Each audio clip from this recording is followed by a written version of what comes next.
जय हिंद, वंदे मातरम। स्वागत है मेरे सभी मित्रों एंड मित्रानियों का राजस्थान के सबसे लोकप्रिय चैनल स्टडी एग्जाम एकेडमी पर। इस यूट्यूब चैनल के ऑनलाइन प्लेटफॉर्म पर राजस्थान पुलिस कांस्टेबल की निःशुल्क घर बैठे विद्यार्थियों को तैयारी करवाई जाती है। इस चैनल पर रेगुलर क्लास चलती है शाम को 7 बजे से 8 और 9 बजे तक। महिला बाल अपराध, कंप्यूटर और राजस्थान जीके की, जिसे आप ज्वाइन करके अपनी तैयारी में 4 चांद लगा सकते हैं रे। जितने भी मेरे साथी लाइव जुड़ चुके हैं उन सभी का स्वागत है। आज अपनी क्लास महिला व बाल अपराध की होगी, जिसमें हम लगभग 25 से 30 प्रश्न कवर करेंगे। और कल आपकी महिला और बाल अपराध की पूरे 100 यानी 100 प्रश्नों की मैराथन क्लास होगी रे, जिसका आप लाभ जरूर उठाएं। तो पहला प्रश्न आ चुका है स्क्रीन पर। यदि आंसर आ रहा है तो कमेंट बॉक्स में जरूर दें, आपका इंतजार कर रहा है। सर, इसकी पीडीएफ फाइल मिलती है क्या? बिल्कुल मिलती है रे। स्टडी एग्जाम एकेडमी के नाम से ही अपना टेलीग्राम का ग्रुप बनाया हुआ है, जिसका लिंक आपको नीचे डिस्क्रिप्शन बॉक्स में मिल जाएगा। वहां पर आपको इसकी संपूर्ण पीडीएफ मिल जाएगी और पीडीएफ के सबसे लास्ट में आपको इसके आंसर भी मिल जाएंगे। तो पहला प्रश्न, भारत में बाल विवाह निरोध अधिनियम किस वर्ष पारित किया गया? 2006, 2008, 2011 या 1997? बिल्कुल इसका राइट आंसर जो भी मित्र ए दे रहे हैं 2006 में, उन सभी का राइट है।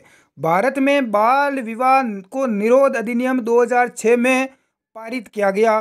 ये तो इसका बेसिक प्रश्न है। अब साथियों, इसका कोई और भी प्रश्न बनता है क्या रे? बिल्कुल बनता है गुरुजी। क्या बनता है? उस सभी प्रश्नों का हमें डिटेल से बता दो। तो भारत में बाल विवाह निरोध अधिनियम को मंजूरी कब मिली रे? 10 जनवरी 2007 को मंजूरी मिली। ये पारित हुआ था 2006 में, लेकिन इसको मंजूरी कब मिली रे? 10 जनवरी 2007 को मिली। लिख लेना। यहां पर बात करें कि लागू कब हुआ, अरे भारत में बाल विवाह निरोध अधिनियम लागू कब हुआ? 1 नवंबर 2007 को लागू हुआ। कब लागू हुआ मेरे साथियों? 1 नवंबर 2007 को लागू हुआ। ये बात भी याद रखना।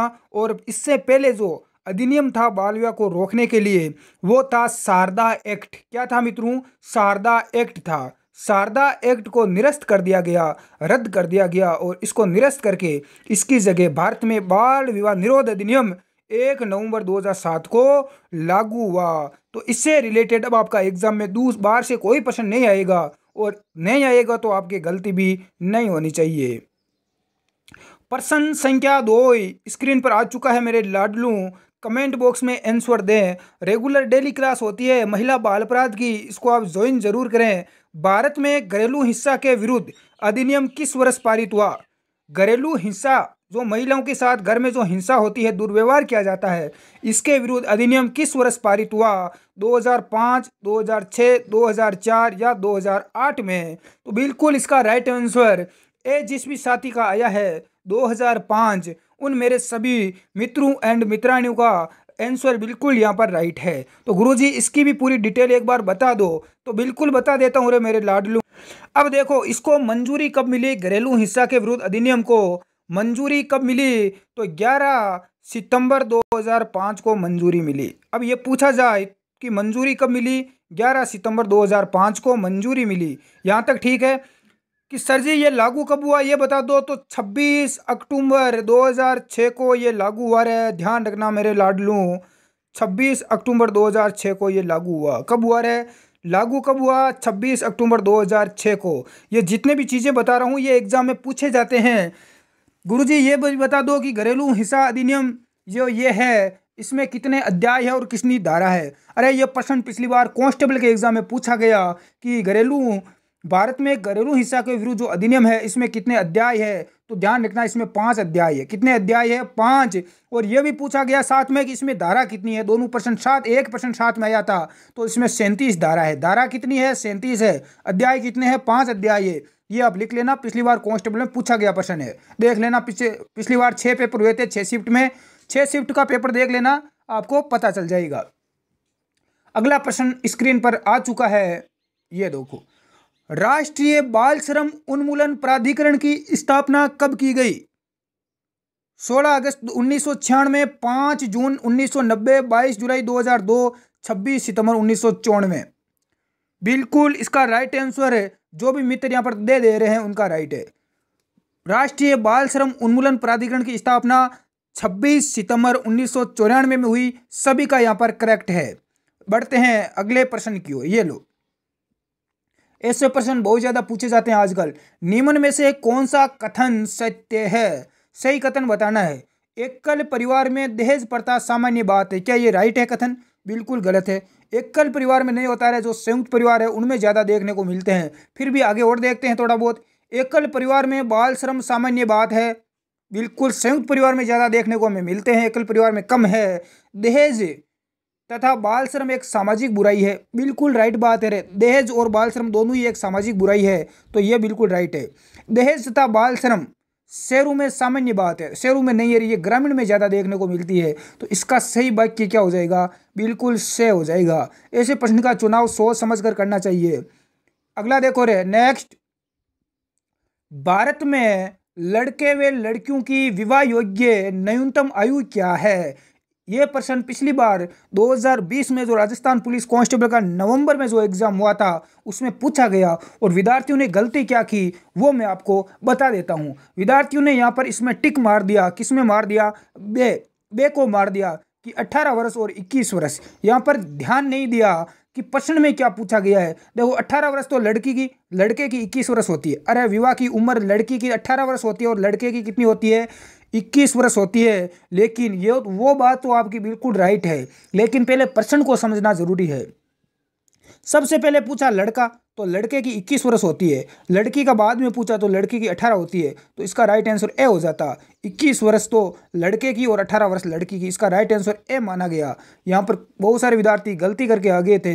अगला प्रश्न देखो रे, निम्नलिखित में से कौन सा कारक है वो बाल श्रम उन्मूलन में निर्णायक सिद्ध हो सकता है?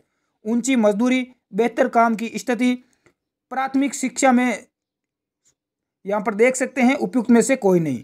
तो प्राथमिक शिक्षा में सर्वे सुलभीकरण है, इसका राइट आंसर हो जाएगा प्राथमिक शिक्षा में सर्वे सुलभीकरण। तो ये बिल्कुल यहाँ पर राइट आंसर है, ध्यान रखना। बाकी इसके कारण में तो सभी शामिल है, ध्यान रखना।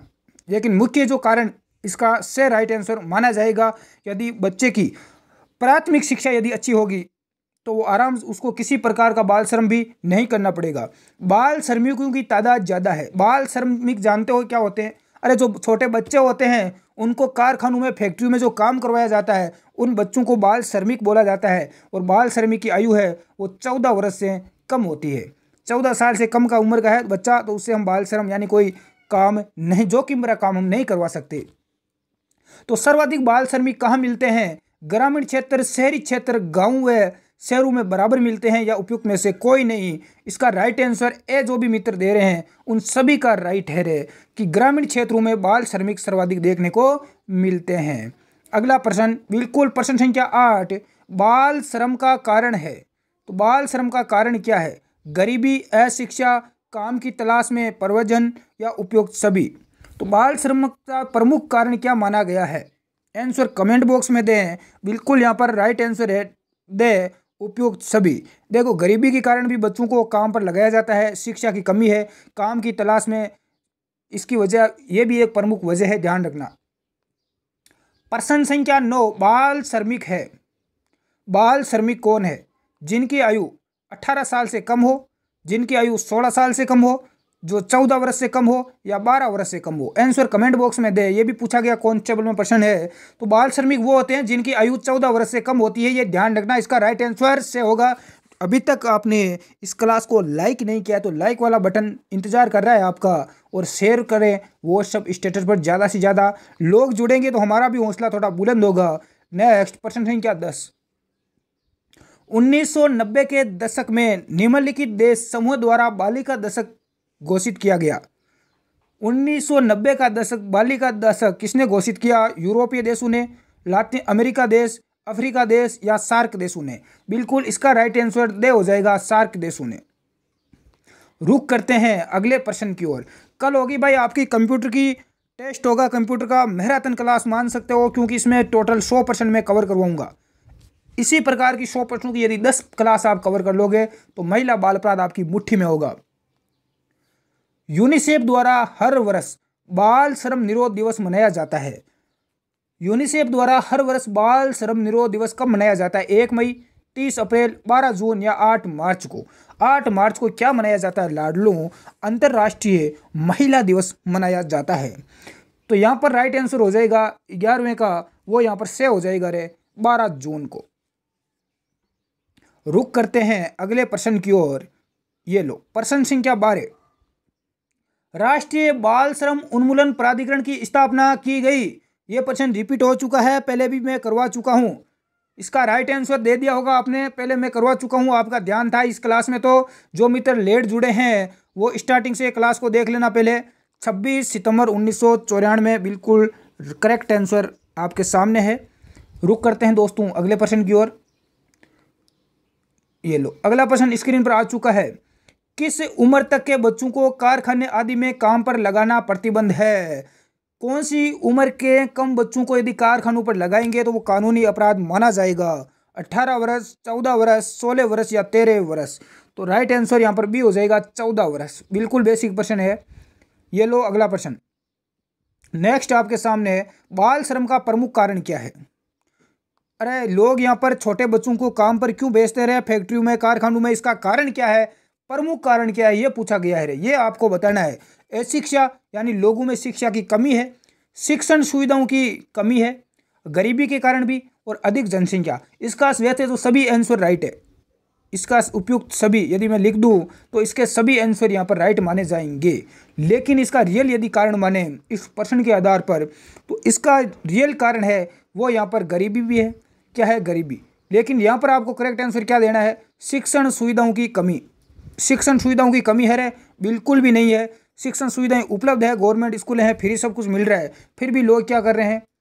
अरे क्या कर रहे हैं? बाल श्रमिक बच्चों को काम करवा रहे हैं। लेकिन इसका राइट आंसर क्या है? गरीबी। इसका मेन कारण गरीबी है, ध्यान रखना। प्रश्न संख्या 15। बाल श्रम की बहुतायत वाले क्षेत्र कौन से हैं? सबसे ज्यादा बाल श्रमिक कहाँ पर मिलते हैं? होटल और रेस्टोरेंट में। अरे होटलों में छोटे बच्चों को आपने काम करते हुए देखा होगा। बीड़ी या दिया सिलाई, आतिशबाजी जो कारखाने हैं वहाँ पर, कालीन बुनाई एवं हीरो की पॉलिश जहाँ की जाती है, उपयुक्त सभी। तो इसका राइट आंसर डी हो जाएगा, उपयुक्त सभी। ये लो अगला प्रश्न, बहुत ही गजब का है। बाल श्रम छोटे बच्चों से काम करवाना फैक्ट्रियों में। इस कई बार हमने होटलों में तो कई बार हम पढ़ चुके हैं। तो बाल श्रम का ऐसा क्या कारण है? बाल श्रम का दुष्परिणाम क्या निकलता है? यह आपके सामने प्रश्न है। कच्ची उम्र में विपरीत परिस्थितियों में कार्य करने एवं शोषण से बच्चे का मानसिक विकास रुक जाता है। बच्चा कम उम्र में काम करने लग जाएगा कारखानों में, होटलों पर, तो उसका मानसिक विकास नहीं होगा रे। बिल्कुल राइट बात है। देश में निरक्षरता यानी देश में जो साक्षरता है उसमें कमी होगी। बिल्कुल साक्षरता कम होगी, यानी यहाँ पर कम पढ़े लिखे लोग होंगे, इसमें वृद्धि होगी। बच्चों को गैर कानूनी गतिविधियों में विलुप्त कर देना, बच्चे होटलों वगैरह में गलत कामों में लग जाएंगे, उपयुक्त सभी। इसका राइट आंसर यहाँ पर 16 का क्या हो जाएगा? बिल्कुल यहाँ पर दे हो जाएगा, उपयुक्त सभी। ये लो अगला प्रश्न। भारत में 6 से लेकर 14 वर्ष तक के बच्चों को निःशुल्क एवं अनिवार्य प्राथमिक शिक्षा प्राप्त करने को मौलिक अधिकार कब बनाया गया? इसका यहाँ पर पोस्टमार्टम कर देना है रे। क्या कर देना है मेरे साथियों? पोस्टमार्टम कर देना है, ताकि यहाँ से एक प्रश्न बाहर नहीं निकलेगा। और 100% मैं चैलेंज करता हूँ। ये प्रश्न संख्या 17, इससे रिलेटेड मैं आपको जितनी भी जानकारी दूंगा एग्जाम में एक ना एक प्रश्न टपक जाएगा। तो इसका करेक्ट आंसर पहले आपको बता देता हूं। इसका करेक्ट आंसर है मौलिक अधिकार 6 से 14 कब बनाया गया? 17 का राइट आंसर ए हो जाएगा, 2002 में बनाया गया। लेकिन ध्यान रखना इसमें फिर संशोधन हुआ था, वो एक बार आप ध्यान से देखो। यहां मैं आपको बता देता हूं। यहां पर हम बात करेंगे RTE के बारे में। RTE के नाम सुना होगा आपने, राइट टू एजुकेशन।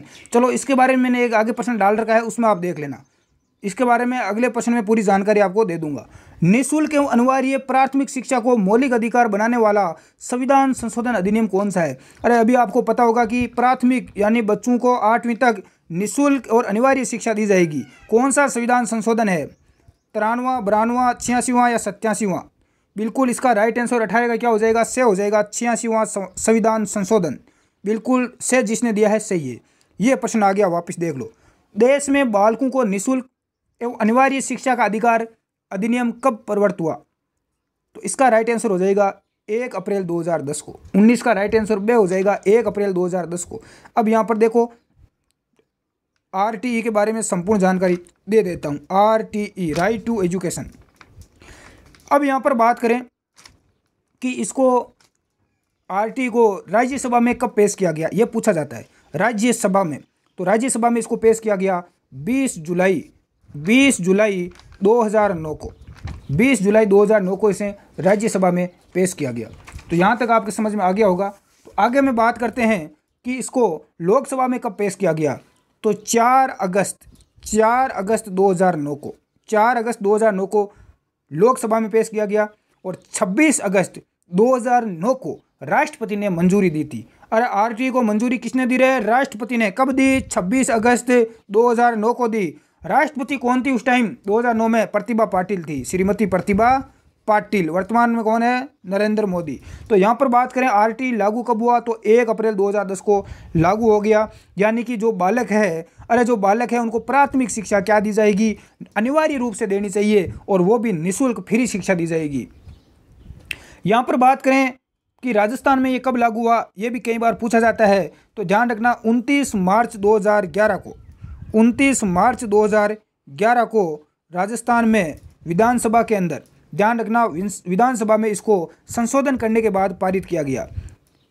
अब यहाँ पर बात करें आरटीई कहाँ लागू नहीं होता है। राइट टू एजुकेशन, तो ये तो धार्मिक संस्थान है, मदरसे हैं, ईसाई मशीनरी है, यहाँ पर लागू नहीं होता है। इसके अलावा भारत कौन सा देश बना, अरे निःशुल्क और अनिवार्य शिक्षा देने वाला भारत विश्व का कौन सा देश बना, तो भारत 135वां देश बना। कौन सा है 135वां देश, यह प्रश्न भी पूछा जाता है। अगला प्रश्न, 86वां संविधान संशोधन अधिनियम द्वारा भारतीय संविधान में कौन सा अनुच्छेद जोड़ा गया। तो कौन सा अनुच्छेद जोड़ा गया था, तो इसका राइट आंसर हो जाएगा, वो बिल्कुल यहाँ पर दे हो जाएगा 21A व 51A। बढ़ते हैं अगले प्रश्न की ओर। भारत में कारखाना कानून 1948 के तहत किस आयु से कम उम्र वाले बच्चों को बालक की श्रेणी में रखा गया है। यहाँ पर कारखाना कानून 1948 के तहत पूछा गया है किस आयु से कम के जो बच्चे हैं उनको बालक माना जाता है। 14 वर्ष, 15, 16 या 18। बिल्कुल 21 का राइट आंसर बी हो जाएगा 15 वर्ष। क्या हो जाएगा रे, 15 वर्ष। अगला प्रश्न स्क्रीन पर आपका इंतजार कर रहा है। भारत में बाल श्रम को प्रतिबंधित करने हेतु बाल श्रम अधिनियम कब बनाया गया, यानी बाल श्रम प्रतिषेध एवं विनिमय अधिनियम कब बनाया गया। 88, 85, 91 या 86। बिल्कुल 22 का राइट आंसर दे हो जाएगा 1986 में बनाया गया। नेक्स्ट अगला प्रश्न, बाल श्रम अधिनियम के तहत किस उम्र तक के बच्चों को किसी कार्य में नियोजन पर रखने का प्रतिषेध किया गया। 14, 15, 13 या 16 वर्ष। बिल्कुल जिस भी मित्र ने ए दिया है 14 वर्ष से राइट है, बिल्कुल बेसिक प्रश्न है। अगला देखो 24वां, भारत के किस यानी संविधान के किस अनुच्छेद में 14 वर्ष या कम आयु के बच्चों को किसी कारखाने, खान या अन्य खतरनाक उद्योग के नियोजन पर प्रतिबंध लगाया गया है। अनुच्छेद 21, अनुच्छेद 22, 24 या 45। 24 का राइट आंसर यहाँ पर से हो जाएगा अनुच्छेद 24 में। नेक्स्ट, देश में बाल अधिकारों के संरक्षण हेतु राष्ट्रीय आयोग की स्थापना कब हुई। बालकों के अधिकारों के संरक्षण हेतु राष्ट्रीय आयोग की स्थापना कब हुई। 2006 में, 7 में, 8 में या 2010 में। बिल्कुल 25 का राइट आंसर बे हो जाएगा 2007 में। बढ़ते हैं अगले प्रश्न की ओर। राजस्थान में सर्वाधिक संख्या में बाल विवाह किस दिन संपन्न होते हैं। तो सर्वाधिक जो बाल विवाह है, छोटे बच्चों का जब विवाह कर दिया जाता है वो किस दिन होता है रे। पिंपल पूर्णिमा, रामनवमी, गणगौर, अक्षय तृतीया। अक्षय तृतीया को आखा तीज भी बोला जाता है। अरे अक्षय तृतीया को क्या बोला जाता है, आखा तीज। अरे आखा तीज को सबसे ज़्यादा शादियाँ होती है, ध्यान रखना। और इस अक्षय तृतीया आखा तीज के दिन ही राजस्थान में सबसे ज़्यादा बाल विवाह होते हैं रे। ये अक्षय तृतीया, अरे ये अक्षय तृतीया कौन सी तिथि को मनाई जाती है, ये आज आपके लिए प्रश्न है। इसका आंसर आपको नीचे कमेंट बॉक्स में देना है। इस क्लास के समाप्ति के बाद नीचे वाले कमेंट बॉक्स में देना है। तो धन्यवाद साथियों, जय हिंद, जय भारत।